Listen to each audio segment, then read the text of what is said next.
non c'è nessun altro fattore esterno, è semplicemente una situazione che dipende, endogena veneta, no? L'aiuto è quello che ognuno può fare da questo punto di vista, può essere un semplice passaparola, può essere un ingresso nel PNV, può essere un aiuto a partecipare in una lista civica nel proprio comune ispirata ai principi del PNV. Ecco, ogni aiuto è oro, è prezioso. Abbiamo visto allora che l'indipendenza sia una strada in discesa. Abbiamo tutti gli strumenti per ottenerla. Ma cosa vuol dire indipendenza? Perché siamo uno slogan, ma che cosa si riempie questo slogan in termini pratici? Beh, io penso che convenga e sia utile dare una scorsa a cosa che sarebbe un Veneto indipendente. Giustizia snella e veloce, libertà, meritocrazia, felicità, senso civico, stato leggero, poche tasse raccolte e gestite localmente, controlli di frontiere, sicurezza, pensioni sicure, libertà del pensiero, libertà economica, ospedali curai e responsabilizzai, stato sociale proporzionale all'economia veneta e non pari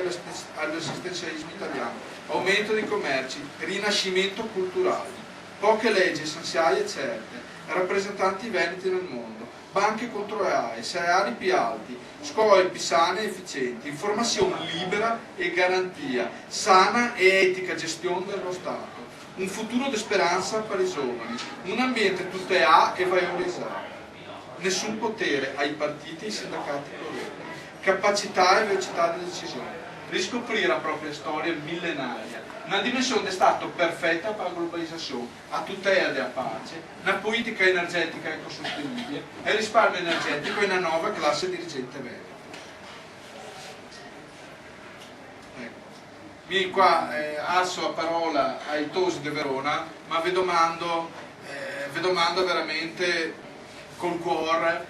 di pensare a un futuro di felicità e di capire che questo futuro di felicità e di libertà dipende solo e esclusivamente da noi altri, non c'è nient'altro. E sappiamo benissimo che esista anche recentemente da parte di molti un passato di disillusione, di delusione da qualcosa che ha toccato qualcuno, da esperienze politiche deludenti. Noi altri di questo siamo consapevoli e bisogna comunque pagare lo scotto di queste delusioni, ma ancora si vive un momento storico che è unico, cioè è un passaggio che non si ripeterà, è una finestra che si verse, che dura pochi anni, stanno gli altri veneti a saper raccogliere per non fare la fine che hanno fatto gli argentini e diventare assolutamente un popolo ancora più bastonato, un popolo ancora più derubato della propria identità, un popolo che a scuola non studia la propria storia, perché sfido qualcuno di voi altri a dirmi se a scuola che studia qualcosa della Repubblica Serenissima, dei 1000 anni di gloria e di età dell'oro dei Veneti, se sa niente del fatto che noi altri Veneti abbiamo 3000 anni di storia. Se vi spiega niente sul fatto che il Veneto è una lingua, addirittura una lingua che ha influenzato se stessa il latino nella sua formazione e che ha una nobiltà e una sua storia che assolutamente noi altri Veneti non potremmo studiare. Io personalmente queste robe le ho scoperte dopo aver concluso i miei studi e qui ho scoperto che sta una violenza che ho subito, perché mi sono reso conto che vivevo in uno stato che assolutamente mi privava della conoscenza. Ecco, da questo punto di vista l'appello che vi faccio è veramente quello di essere coscienti che in qualcosa che si fa oggi ha un impatto per la nostra libertà, per il nostro futuro enorme, che non è nemmeno calcolabile